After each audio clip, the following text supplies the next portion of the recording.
지난 목요일 신방을 좀 거리가 있는 곳에 다녀왔습니다. 저희가 탄 교회 차량과 상당히 거리가 있는데요, 대형 트럭이 지나가고 있었습니다. 근데 그 큰 트럭 중에 윙바디라고 하죠, 짐을 싣고 내리는 것을 편하게 하기 위해서 옆에 이렇게 문이 자체적으로 크게 달려있는 차가 있습니다.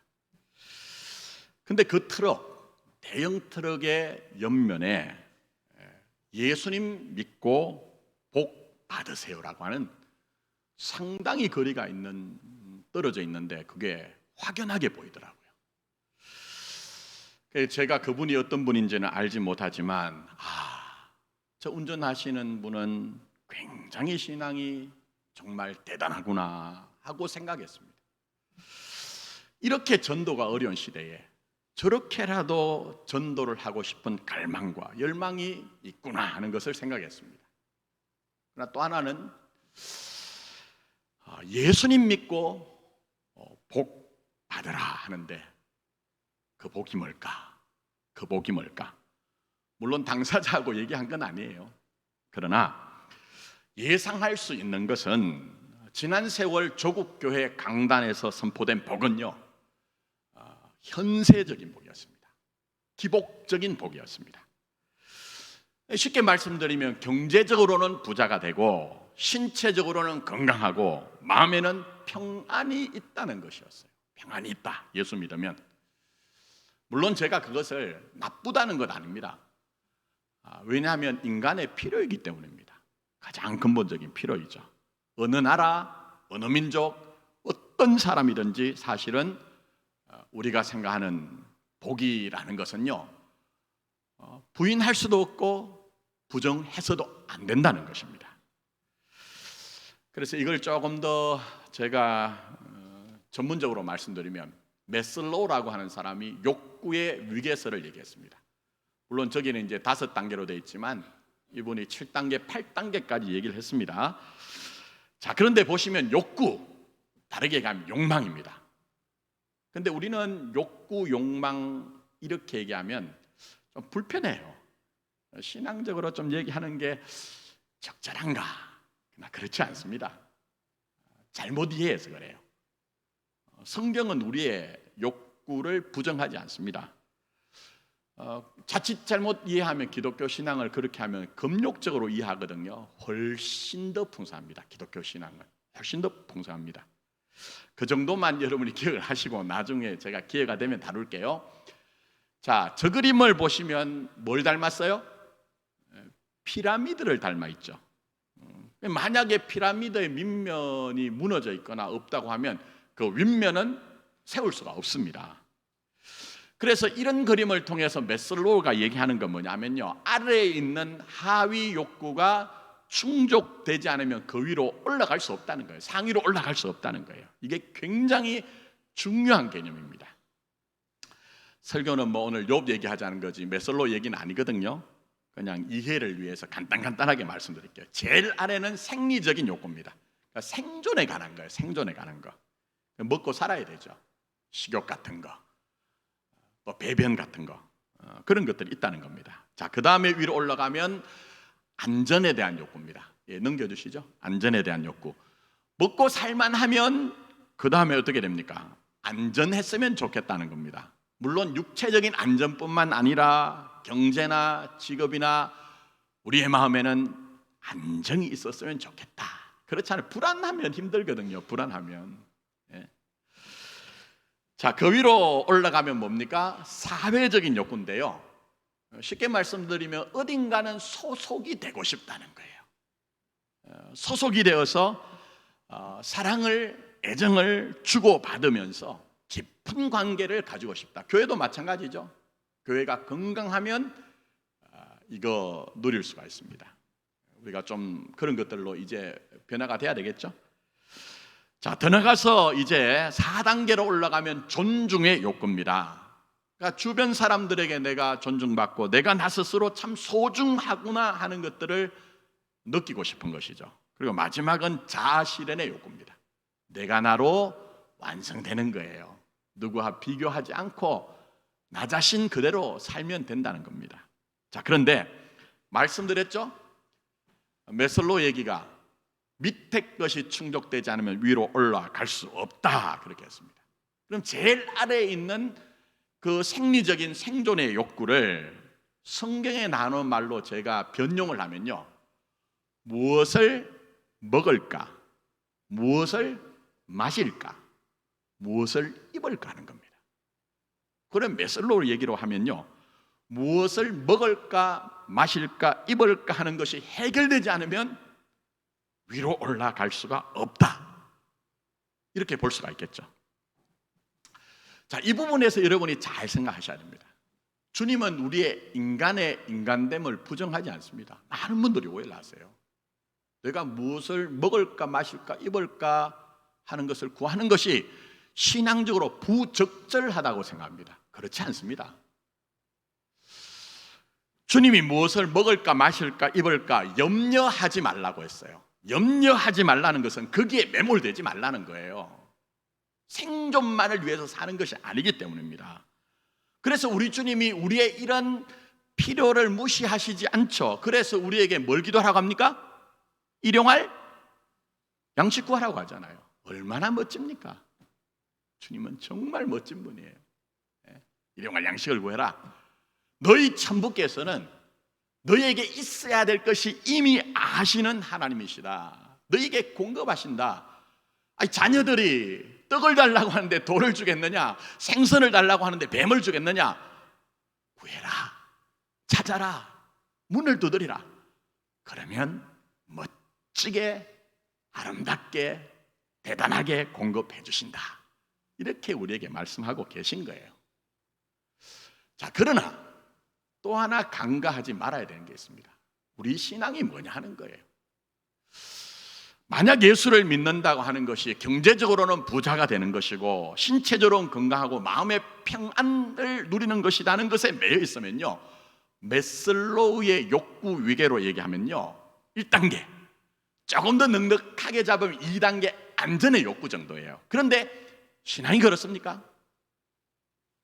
세상에 있는 일반 학자도 그게 다가 아니라고 얘기하는데 우리 신앙이 그것으로 매여 있어야 하느냐 하는 것이죠. 아니겠죠, 여러분.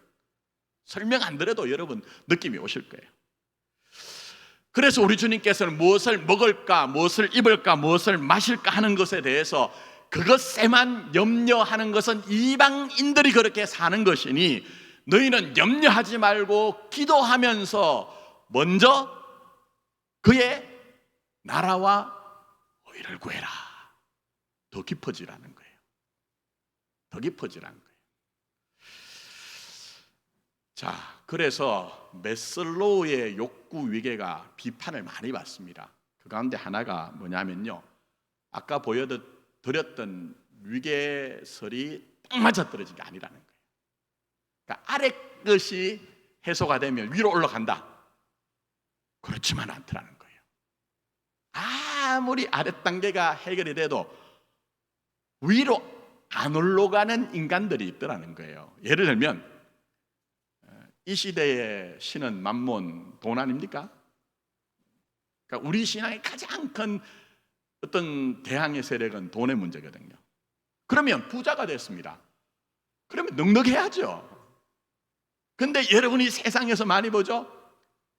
넉넉한데 그렇게 살면 좋은데 돈은 많은데 넉넉하지 않은 수전노가 있더라는 거예요. 수전노가 있더라는 거예요. 구두쇠가 있더라는 거예요. 그래서 아래가 아무리 해결이 돼도 위로 올라가지 않는 일이 빌배자하더라는 거예요. 그래서 여러분 그런 사람 보면 아유, 저 따위 식으로 사나 혀를 끌끌 차잖아요. 그러나 반면 아래의 것이 해결이 안 되는데요, 정말 깊은 분들이 계시다는 거예요. 여러분 교회에서 그런 분 보시지 않나요? 목사는요, 그런 분에게 머리가 숙여집니다. 여러분 어떻게 생각하는지 모르지만 이 김 목사는요, 돈 많다고 세상에 권세 명예가 있다고 머리 숙이지 않습니다. 저는 똑같이 대합니다. 다만 정말 존경스러운 분은요, 깊어지셔서 좀 부족한 것이 있어도, 모자라는 것이 있어도 다른 분보다 더 깊은 그런 어떤 내용을 가진 분들은 정말 존경이 되더라고요. 자, 그러면 한번 보십시오. 욥은 어떤 사람입니까? 메슬로우의 얘기로 하면요, 1단계가 붕괴된 사람이에요. 그렇죠? 설명 안 들어도 아시죠? 기초가 완전히 무너진 사람. 그러면 말씀드린 것처럼 아래가 해결되어야지만 위로 올라간다. 그러면 욥은 자기 생존에만 매몰되어 있어야 됩니다. 자기 생존에만 매몰되어 있어야 됩니다. 그러나 그렇지 않죠. 그렇지 않는 거 우리가 보잖아요. 생존의 문제 위기가 왔으나 그것에 고착되지 않고 깊죠. 더 나갔습니다. 그래서 여러분 욥이 어떻게 합니까? 의의 문제, 가치의 문제를 가지고 씨름하잖아요. 욥기 맥락이 그거잖아요. 의의 문제, 가치의 문제를 가지고 씨름하는 모습을 보여주거든요. 그렇죠, 여러분? 예? 이걸 제가 말씀드린 예수 믿으면 복 받는다고 할 때에 우리가 오해하고 있는 믿기만 하면 부자가 된다거나 믿으면 건강하고 마음의 평안이라는 그 어떤 보상과 감동이 내게 없다고 하여도 욥은 그것 때문에 포기하거나 그것 때문에 타협하지 않고 있다는 거예요. 오히려 고통스러운 현실이지만 그 현실을 부인하지 아니하고 그 현실을 품으면서도 현실에서 한 걸음 더 나간 겁니다. 현실에서 한 걸음 더 나간 거예요. 그게 바로 오늘 본문 말씀 29장부터 31장입니다. 제가 어제는 문자 안 보내드렸습니다. 직접 한번 읽으시고 질문해 보시라고. 자, 욥이 지금까지 친구들과 정말 엄청나게 치고받았죠. 그런데 이제 29장과 31장은 마지막으로 욥이 하는 얘기인데 자전적인 얘기입니다. 자전적인 얘기예요. 그런데 잘 보시면 시간의 맥락이 있습니다. 자, 29장은 뭘까요? 과거입니다. 자기의 영광스러운 과거. 그러면 30장은 뭘까요? 현재, 고통스러운 현재입니다. 그럼 31장은요? 미래, 무죄로 판명날 자기의 미래에 대한 그런 소망을 얘기를 하고 있습니다. 근데 여기서 잘 보셔야 되는 것이 있습니다. 그게 뭡니까? 오늘 욥이 자기의 마지막 회고를 하고 자기가 스스로 자전적인 얘기를 하는데 주구장천 옛날의 추억을 얘기하는 것이 아니라는 거예요. 혹은 오지 않은 미래에 대해서 아무 근거도 없이 허황되게 얘기하는 것이 아니라 현재를 살기 때문에 그는 그의 자기의 거쳐온 시간과 현재와 앞으로 되어질 일들을 전부 다 자기의 인생의 시간과 사정을 안고 있다는 거예요. 이게 무슨 얘기냐? 잘 한번 생각해 보십시오. 이게 진짜 신앙입니다. 다시 설명을 드리면 욥은 자기의 시간과 자기 인생 사정을 편집하지 않습니다. 편집하지 않아요. 화려했다고 해서 과거만을 지금 붙들고 사는 것도 아니고 지금 현재가 너무 어렵기 때문에 미래 되어질 것을 소망하면서 미래만 지금 기다리는 것이 아니고 현재가 비록 보상과 감동과 승리가 없지만 그렇다고 하여서 포기하거나 그렇다고 하여서 타협하는 것이 아니라 그 현실을 안고서라도 직면하여 한 걸음 더 나갑니다. 한 걸음 더 나갑니다. 바로 욥이 지금 29장에서 31장까지 보여주는 이 시간의 흐름, 맥락을 통해 하나님은 우리에게 너희도 삶의 현실 속에 보상과 감동이 없다고 하지만 그러나 그 안에서 할 수 있는 만큼만 하면 된다 얘기하세요. 제가 왜 이 말씀드리느냐? 제가 목회를 하면서 저 자신도 그렇지만 많은 성도들이 자기 인생을 제대로 살지 못합니다. 그 이유 중 하나가 신앙을 왜곡되게 이해하고 있기 때문입니다. 그 가운데 하나가 명분입니다. 그 가운데 하나가 명분입니다. 그 가운데 하나가 자기의 과거의 업적, 장래에 대한 내가 바라는 어떤 원함, 이런 것들이 강력하면 강력할수록 현실을 살지 못합니다. 그 현실이 얼마나 대단한가 하는 것들을 생각하지 못하고 현실을 살지 못합니다. 그러나 하나님은 우리에게 보상과 감동이 없어도 한번 살아봐라.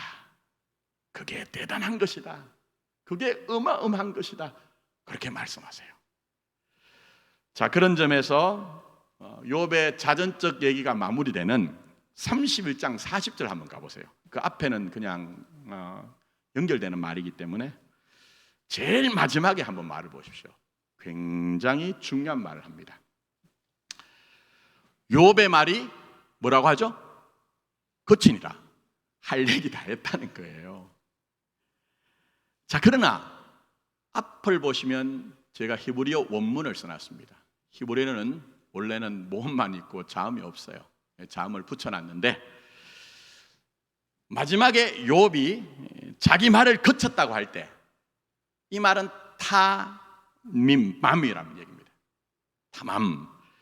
그럼 이 타맘이란 말이 무슨 말이냐? 완성되었다는 얘기입니다. 무슨 얘기라고요? 완성되었다는 거예요. 잘 깊이 생각해 주십시오. 무슨 얘기냐? 욥이 지금 31장까지 자기 얘기를 다 했지만 하나님을 못 만났어요. 뒤에 가서야 하나님을 경험합니다. 31장까지 지금 욥이 자기의 과거와 현재와 장래를 다 얘기했는데 자기 안에 있는 의문이 해소된 게 아니에요. 근데 하나님 입장에서는 욥이 자기 얘기를 다 했더니 그래, 완성된 거야. 네가 네 목의 것들을 다 이룬 것이야. 이렇게 지금 말씀하고 계시다는 거예요. 그러니 여러분 목의 인생을 사시면 됩니다. 여러분 목의 인생을 사시면 돼요. 교회는 그걸 배우고 그걸 익히고 그걸 깨치는 곳이지, 뭐 내가 영원히 살 수 있는 것처럼 생각하면서 내가 원하는 어떤 것들을 이곳에서 이루어야 되겠다, 그거 오해입니다. 여러분의 삶의 현실에서도 살면 됩니다. 때론 내 현실 속에서 보상과 감동과 승리가 없어도 이게 전부가 아니라 나는 내 인생을 살면 하나님이 그것이 전부라고 인정해 주시는 것처럼 내 인생 그렇게 살면 된다니까요. 그걸 하나님이 우리에게 바라고 계시는 것입니다. 그래서 tamam, 완성되었다고 얘기하는 거예요. 아직도 하나님 만나지 못하고 아직도 의문이 있지만 완성되었다, 그렇게 얘기를 하는 것입니다. 자, 그런 점에서 우리 신앙 다시 한번 생각하십시오. 신앙을 성취와 성공으로 보시면 안 됩니다. 왜? 한국 교회는 그동안 그렇게 가르쳤으니까. 신앙의 선배들, 성경에 나오시는 분들을 전부 다 뭡니까? 잘한 것과 못한 것을 갈라가지고 잘한 것은 우리도 그렇게 하고 못한 것은 피하자, 이런 식으로 가르쳤거든요. 근데 성경은 그 정도 얘기가 아닙니다. 더 깊습니다, 여러분. 자, 그런 점에서 한번 잘 보세요. 대표적으로 모세 한번 보십시오. 모세 마지막은 신명기 34장에 기록되어 있습니다. 그런데 하나님께서 필생의 소원을 가지고 광야 40년을 견뎌낸 모세에게 너는 느보산으로 올라와서 내가 이스라엘 자손에게 약속한 그 가나안 땅을 바라봐라고 얘기합니다. 그래서 하나님의 명령에 순종하죠. 올라갔더니 광활한 그 가나안 땅이 눈에 들어오는 거예요. 얼마나 가슴이 벅찼을까요? 모세 인생에 하나님 앞에 부름받아서 지난 40년 동안 심지어 자신이 지도하는 백성들이 돌을 들고 모세를 죽여버리고 우리가 다른 장관을 세워서 지도자를 세워서 애굽으로 돌아가자고 할 정도였거든요. 순간순간 언제 이스라엘 사람들이 순종했던 적이 있나요? 그런 백성들을 이끌고 모세가 이곳까지 온 거예요. 얼마나 기다림이 있고 가슴이 벅찰까요? 그러나 하나님이 뭐라고 하십니까? 너는 들어가지 못한대요. 너는 들어가지 못한다. 만약 성취와 성공으로 모세 인생을 본다고 하면 실패자입니다. 완벽하게 자기 인생이 부정된 거예요. 그런데 모세는 하나님께 불평하지 않습니다. 원망하지 않습니다. 그 이후에는 어떻게 됩니까? 라고 묻지 않습니다. 아멘. 오케이. 왜 그럴까요? 지난 광야 40년은 사실은 이스라엘 백성들을 제가 볼 때는 목적으로 하기도 하였지만 그 안에는 하나님이 모세를 목적으로 한 게 있습니다. 광야 40년 길에서 모세가 어떤 것을 배웠습니까? 다 이해가 되지 않아도 그때 하나님 앞에 살면 된다는 거예요. 믿음으로 살면 된다는 거예요. 나머지 목은 약속하신 하나님께 그게 맡겨지는 것이지, 내가 고민한다고, 내가 염려한다고, 내가 애쓴다고 되어지지 않는 부분이 훨씬 더 인생에는 많더라는 것을 배운 거예요. 그래서 이 마지막 지점에 가나안 땅을 목전에 두고 있는데 너는 들어가지 못한다고 하는 그 하나님이 이미 예정하신 역사에 대해서, 현실에 대해서 하나님의 섭리 안에서 받아들입니다. 지금까지처럼 내가 내 목의 인생을 믿음으로 살면 되고 그 나머지는 하나님께 맡기는 거예요. 성도의 인생은 모양은 다르지만 이 길을 간다고 성경이 우리에게 얘기를 하거든요. 여러분, 우리도 결정적인 시간에 좀 이렇게 멋지게 인생을 하나님 앞에 좀 드렸으면 좋겠어요. 모세가 보상이 없어도, 감동이 없어도 결국은 믿음으로 산 것처럼 그렇게 사십시오. 그게 가장 위대한 겁니다. 그게 대단한 겁니다. 다른 것은 헛것입니다. 헛것. 간단하게 또 한 분을 얘기를 들자면 다윗이죠. 얼마나 대단합니까? 근데 다윗의 소원이 뭐죠? 하나님의 집 성전을 짓는 겁니다. 나는 백향목 궁궐에 살고 있지만 하나님께서 어떻게 저렇게 초라한데 거할 수가 있느냐. 그래서 다윗은 백향목을 준비하고 모든 재료를 다 준비합니다. 그런데 하나님이 아니래요. 그만하래요. 네가 내 집을 지어서 섬기는 것이 아니고 내가 너의 인생의 집이 되어서 너를 섬기는 것인데 착각하지 말라는 거예요. 오해하지 말라는 거예요. 그런데 다윗이 어떻게 하죠? 받아들입니다. 이까지구나. 그러면서 자기 아들 솔로몬에게 과업을 넘기잖아요. 그러면 여러분, 다윗은 왜 이런 멋짐을 폭발하는 그런 삶의 모습을 보일까요? 또 마찬가지죠. 다윗이 그의 평생에 배운 게 뭡니까? 모세와 마찬가지입니다. 시편의 반 이상이 여러분 아신 것처럼 다윗이 지은 시, 노래인데 그는 그때 진실했어요. 잘 한번 생각해 보세요. 물론 이게 늘 믿음과 확신을 가지고 있고 그는 한 번도 방황하거나 흔들리지 않았다, 요따위 얘기 아닙니다. 기독교 신앙은 그렇지 않습니다. 내 실력과 내 조건 갖춰가지고 하나님 앞에 떳떳하자, 이건 종교예요. 복음은 그렇지 않다니까요. 복음은 그렇지 않아요. 어쨌든 그 다윗의 시를 보시면 어떻습니까? 비명 지를 때는 비명을 질러요. 그러니 제가 늘 말씀드리잖아요. 괜찮다고, 여러분 숨겨쉬지 않아도 된다고. 또 간구할 때는 하나님 앞에 정말 세상에 하나님 한 분밖에 계시지 않고 하나님만이 인생의 문제를 해결하실 수 있다는 믿음을 가지고 간구를 하죠.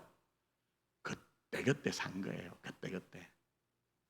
그래서 마지막에 다윗이 그런 멋짐을 우리에게 보여주고 있는 것입니다.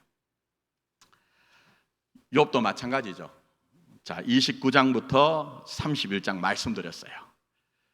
현실을 빼놓지 않습니다.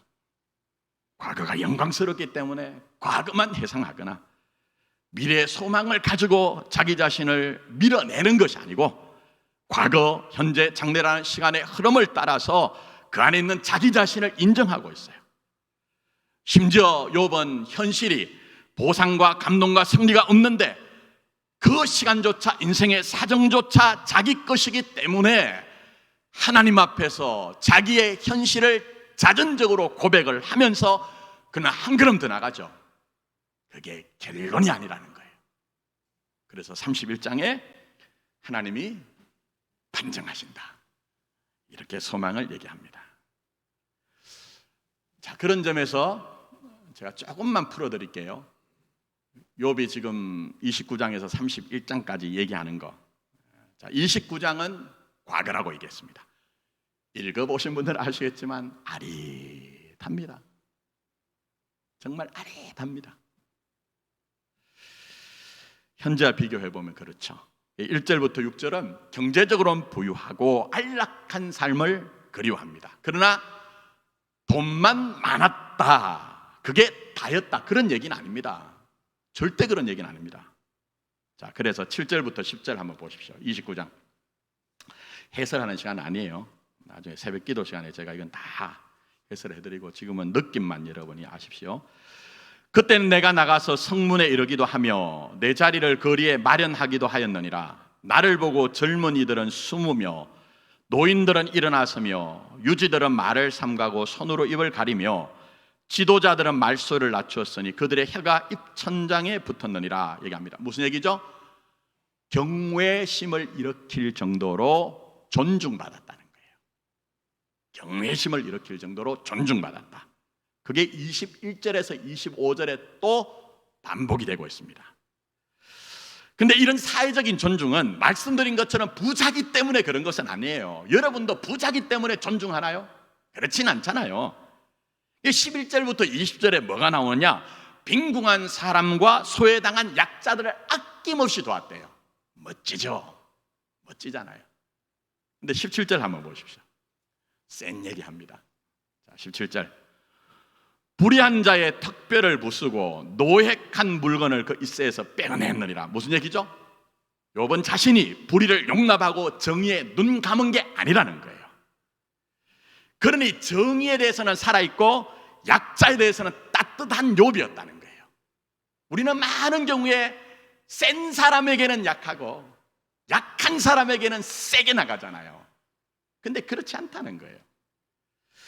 근데 이런 온전한 삶을 살았던 욥이기 때문에 어떤 기대와 소망이 있느냐? 자, 18절 20절 한번 보십시오.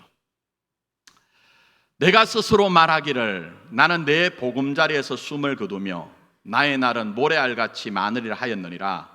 내 뿌리는 물로 뻗어가고 이슬이 내 가지에서 밤을 지내고 갈 것이며 내 영광은 내게 새로워지고 내 손에서 내 화살이 끊이지 아니하노라. 쉽게 말씀드리면 행복이 오래오래 갈 것으로 알았다는 거예요. 이렇게 살면 행복이 오래오래 갈 것으로 알았다는 거예요. 그러나 우리가 그런 것처럼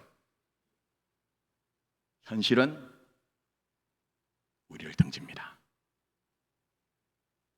현실은 우리를 배반하는 경우가 비일비재합니다. 그래서 현재인 30장에 들어오면 1절에 딱 등장한 게 뭡니까? 단말마에 비명을 지릅니다. 그러나 이제는 제가 봉독을 다 하지 않았지만 여러분이 한번 읽어보시면 어쩌면 욥은 지금까지 그렇게 친구들과 치고받고 얘기를 했는데 아직도 그 안에 남은 게 있는 거예요. 후련하지 않은 거예요.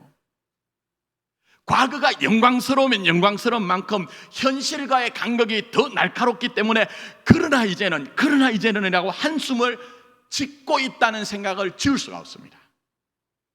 자, 그러면서 그 다음에 이 정도 얘기해도 되나? 이건 제가 해석 못 해드려요. 이건 당돌하게 보이잖아요. 하나님에게 이런 얘기 할 수 있나? 간단하게 말씀드려 히브리서로 얘기하면요, 은혜의 보좌 앞에 담대히 나간 거예요. 오해하지 마시고, 이 싸가지 없이 이 성경에, 거룩한 성경에 어떻게 이런 말 정도가 기록되어 있나? 그게 아니고 말씀드린 것처럼 은혜 보좌 앞에 담대히 나간 거예요. 자, 그런데 뭐라고 얘기합니까? 그 다음에 나보다 젊은 자들이 나를 비웃는구나.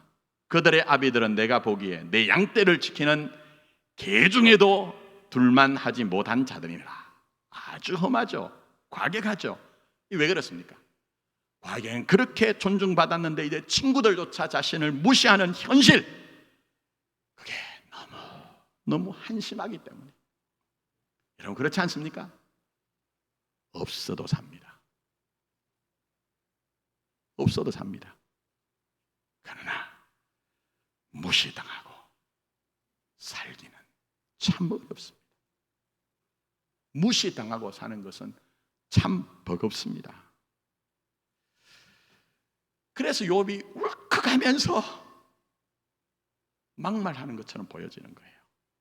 그러나 정작 고통스러운 것은요, 이런 현실에서 신앙이 없기 때문이 아니라 신앙 때문에 힘듭니다. 신앙 때문에. 그래서 19절에 하나님이 자신을 진흙 가운데 던지셨고 자신의 인생을 티끌과 먼지와 재로 만들었다고 얘기하면서 20절 이하에서는 자신을 외면하고 있는 하나님에 대해서 섭섭해 죽을 지경이다, 섭섭해 죽을 지경이다, 이렇게 얘기를 하고 있습니다. 근데 여기서 여러분들은 욥을 통해서 우리가 가진 신앙이 얼마나 위대한가 하는 것들을 봐야 됩니다. 그게 무슨 얘기입니까? 세상 사람들은요, 꼴보기 싫으면 내 인생조차도, 내 시간조차도, 내 사정조차도 배제하려고 합니다. 그렇지 않습니까, 여러분? 자기를 속이고 남들을 속이거든요. 안 되었는데 된 척하는 경우도 있고 없는데도 있는 척하는 경우가 얼마나 많은지 모릅니다. 저도 그렇고. 근데 하나님이 성도의 인생은 그렇게 놔두지 않습니다. 성도의 인생은 그냥 놔두지 않습니다. 그래서 욥을 통해서 보면 뭐죠? 보상과 감동과 승리가 없어도 자기의 전부를 자기로 만나고 있는 거예요. 영광스러운 과거만으로 자기를 만나는 것도 아니고 지금 미래에서 이런 일이 소망 가운데 이루어질 것이라는 그것으로 자기 인생을 미래로 밀어버리는 것이 아니고 그의 인생 전체를 자기가 지금 감싸안고 보상과 감동과 승리가 없는 현실조차도 하나님 앞에 나가 담대하게 얘기를 하는 거예요. 그런데 그렇게 다 자기 얘기를 하는데 하나님은 다만 완성이야, 완성이야, 그렇게 얘기를 하고 계시는 것입니다. 그러니 여러분, 다시 한번 반복적으로 얘기하지만 사십시오. 다른 거 생각 안 하셔도 됩니다. 얼마나 대단한 인생을 남기시려고 하십니까? 사시면 됩니다. 사시면 돼요. 믿음으로 사시면 됩니다. 그래서 그는 거기에 멈춰 있지 않고 31장에 가면 한 걸음 더 나가죠. 결연한 모습을 보입니다. 아주 결연한 모습을 보입니다. 마치 억울한 누명을 겪은 사람이 최후 진술을 법정에서 하는 것처럼 하나님을 향해, 친구를 향해, 자기 자신을 향해 외칩니다. 세세하게 볼 수 없고 하나님을 향해서는요, 하나님, 나 인간이 본질적으로 죄인인 것을 알고 있습니다. 그러나 내가 실제적으로는 친구들이 얘기하는 것처럼 그런 범죄를 했지 않지 않습니까? 그러니 하나님, 나를 좀 인정해 주십시오. 6절 한번 보십시오. 하나님, 나는 하나님이 내 인생을 공평한 절로 달아보시고 나의 온전함을 아시기를 바랍니다라고 강력하게 자기 무죄를 빌어갑니다. 그럼 친구들을 향해서는요, 나는 너희들이 얘기하는 범죄를 저지른 적이 없다. 그러니 더 이상 인간응보로 권선징악으로 내 인생을 잡으려고 하지 마라. 하나님은 그런 하나님이 아니시다. 그런데 너희가 아직도 그런 입장을 견지하면서 나를 두들겨 잡으려고 하면 그게 하나님을 욕되게 하는 것이다. 그만둬라, 멈춰라, 이렇게 얘기합니다. 그럼 마지막으로 자기 자신에 대해서는요, 1절부터 4절, 9절에서 12절에서는 자신이 거룩하였다는 거예요. 가늠과 음란을 멀리했던 것처럼 앞으로도 그럴 것이다. 5절부터 8절은 탐욕을 멀리할 것이다. 13절에서 23절은 남종과 여종과 가난한 사람과 고아와 과부와 같은 약자들 돌본 것처럼 그렇게 살 것이다 얘기합니다. 자, 그러면 다시 한번 정리하십시오. 욥은 자기 시간을 놓치지 않습니다. 자기 시간을 놓치지 않아요. 어느 한 부분이라도 자기 인생의 사정을 지금 부인하지 않습니다. 왜요? 내 인생이었으니까. 내가 산 것이니까. 우리도 마찬가지입니다. 크게 보면 우리 교회의 역사라고 하면 역사. 개인적으로 여러분의 인생이라고 하면 인생, 그 안에서 영광도 있었고 비참도 있었을 거예요. 성공도 있었고 실패도 있었을 것이고, 믿음의 확신을 가지고 산 적도 있지만 의심하고 방황했던 적도 분명히 있을 것입니다. 근데 그 시간 속에서 내가 살았던 역사와 인생은 누구의 것이 아니라 내 것이에요. 그렇죠, 여러분? 그러니 오늘 욥을 통해서 이 시간의 맥락 속에서 하나님은 때로는 보상과 감동과 승리가 없다 하여도 욥이 자기 얘기 다 한 것처럼 인생 할 만큼 하면 된다. 그리고 내가 그 안에서 그런 인생의 시간과 사정을 붙들어서 내가 일한다, 내가 완성하니 걱정하지 말고 살아보자, 그거 얘기하시는 겁니다. 자, 이제 말씀했습니다. 신앙을요, 잘하면 복 받고 못하면 벌 받는다. 기독교 신앙 그 정도 아닙니다. 그게 아니기 때문에 하나님 우리에게 뭐라고 합니까? 그게 어떤 일이든지 성도 인생은 합력하여 뭐라고 얘기해요? 선을 이룬다고 얘기하시잖아요. 여러분이 인생의 사정 속에서 겪었던 일들, 또 앞으로의 일들도 결국은 여러분들이 예수의 이름에 무릎을 꿇고 여러분 자신이 하나님의 영광의 찬송이 되게 하려는 그 수준과 내용을 갖추어 나가는 하나님의 일이라고 얘기합니다. 하나님의 일이라고 얘기합니다. 이미 다 그리스도 예수 안에서 여러분의 인생은 완성되어 있습니다. 완성되어 있습니다. 그래서 과거를 회상하는 29장 시작에 뭐라고 얘기하죠? 자, 29장 2절부터 3절 한번 보십시오. 자, 이제 마지막입니다. 힘내십시오. 나는 지난 세월과 하나님이 나를 보호하시던 때가 다시 오기를 원하노라. 희망이죠. 자, 그런데 3절이 중요합니다. 그때는 그의 등불이 내 머리에 비추었고 내가 그의 빛을 힘입어 암흑에서도 걸어 다녔느니라. 무슨 얘기죠? 영광의 때도 내 실력과 내 조건이 아니라 하나님의 보호하심과 하나님이 빛으로 인도하셨기 때문이란 거예요. 그리고 지금 이 현실을 지나가서 내 의의가 하나님 앞에 판정받는 그것도 그렇게 역사하실 하나님의 계획 속에 내 인생이 있기 때문이라는 믿음이 있기 때문이에요. 믿음을 가지고 있다는 거예요. 그래서 여러분 잘 보세요. 이 믿음 때문에 욥이 지금 현재 보상과 감동이 없어도 끝까지 자기 얘기합니다. 끝까지 자기 얘기. 여러분도 여러분 얘기하십시오. 여러분 인생 사십시오. 뭐 비교할 것 없습니다. 이걸 이제 결론 내리면서 구약은 신약으로 해석해야 되거든요. 그게 더 직접적이고 우리에게 필요한 것인데 신약으로 해석하면 뭐죠? 욥의 이런 맥락? 십자가와 뭐죠? 부활입니다. 십자가 부활. 십자가는 세상에서 끝입니다. 십자가는 더 이상 아무것도 할 수 없는, 더 이상 보상과 감동과 승리가 없고 고통만 가득한 거예요. 그러나 하나님은 그 십자가를 붙들어서 사망아 너의 이기는 것이 어디 있느냐, 사망아 너의 쏘는 것이 어디 있느냐, 부활을 만드셨습니다. 그게 여러분의 인생이라고 성경은 얘기를 하고 있습니다. 욥으로 보면 지금 현재는 비록 보상과 감동과 승리가 없는데 하나님이 그걸 붙들고 일하신대요. 욥을 통해 우리에게 보여주시는 것이 그걸 통해서 역사를 하신대요. 그러니 여러분 남의 인생 재단하고 판단하고 부러워만 하지 마시고 자기 목에 댄 인생의 십자가 지고 가십시오. 끝까지 가시면 됩니다. 끝까지. 그래서 결국은 오늘 예배 가운데 있는 여러분들이 로마서 8장 31절 32절에 어마무시한 얘기하죠.